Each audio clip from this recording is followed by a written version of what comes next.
यो संविधान किन अन्त्य गर्नुपर्छ भन्दैछु कि भ्रष्टाचार न्यायाधीशहरूले पनि गरेका छन् नि, तर भ्रष्टाचारमा मुद्दा तपाईँले रेगुलर कोर्टमा लगाउन सक्नुहुन्न। हत्या भयो, बलात्कार भयो भने न्यायाधीशले सक्नुहुन्छ, नत्र न्याय परिषद भन्ने यिनै नेताहरूले तयार गरेको एउटा परिषद हुन्छ, त्यो परिषदले मात्रै हेर्छ। यो संविधान रहउन्जेल तपाईँले न्यायाधीशलाई पनि सिधा ल्याएर भ्रष्टाचारको मुद्दा कराबजाब समातेर गर्न पाउनुहुन्न कि संविधानै बाधक छ त। अब यो त यस्तो सर्वशक्तिशाली यत्रो युवाहरूको रगत बगेर आएको हो, नयाँ सरकारले त्यति काम गर्न नपाउने, यसलाई शक्तिशाली बनाउन युवाको रगत खेर जाने दिने, संविधान बचाउने भनेर भ्रष्टाचारी बचाउने, जसले संविधान बचाउँछु भन्छ त्यो विदेशी दलाल हो, जसले प्रदेशका नेता मन्त्रीहरूलाई भ्रष्टाचार गरिरहन दिनुपर्छ त्यो प्रदेश सरकार भङ्ग गर्नुहुन्न भन्छ त्यो विदेशी दलाल हो।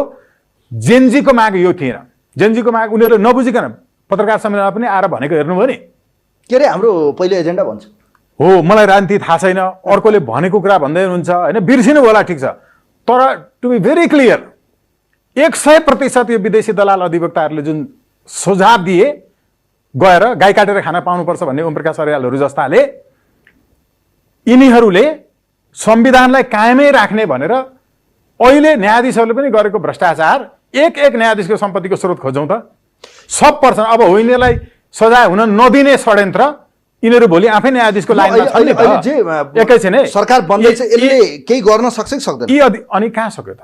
नहीं आगामी दिनमा उहाँले भ्रष्टाचारका फाइल खोल्नुलाई अख्तियार प्रमुख नियुक्ति गर्नुला विभिन्न नियुक्तिहरू हुँदाखेरि त भोलि तिनले एक्सन लियो भन्दा यो सरकारको वावाई पनि हुन सक्छ नि त। पर्ख्यौँ न, हेरौँ न, किन आलोचना गर्ने अहिले? डाहा नगरौँ न। स्वागत सर। बिचरा तपाईहरुले गरेको आन्दोलन सक्सेस भएन भन्दैमा हैन, जेनजीले गरेको आन्दोलनबाट उपलब्धि हुँदैछ भने जेनजी त म पनि थिएँ त आन्दोलनमा, थिइन। सिकन्दरबाट जलाउने पनि तपाईँ हो? मेरो छोरी थिइनन्। ए जलाउनेमा मेरो छोरी थिइनन्। तपाईँ आफै नै जलाउनु भएको भने तपाईँले गरेर सहयोग गर्नुभयो मिडियामा देखाएर। म त कहाँ तपाईँहरू एकदम प्रमोट गर्दै हुनुहुन्थ्यो, तपाईँहरू उकास्दै हुनुहुन्थ्यो नि, उकास्ने नै तपाईँहरू हो नि। कसैले केही गरेन, तपाईँहरूले उकासेको कारणले भएको। के भनिरहेका छौँ भने यो गलत भयो। एकछिन अघि मैले भने 1997 पछाडि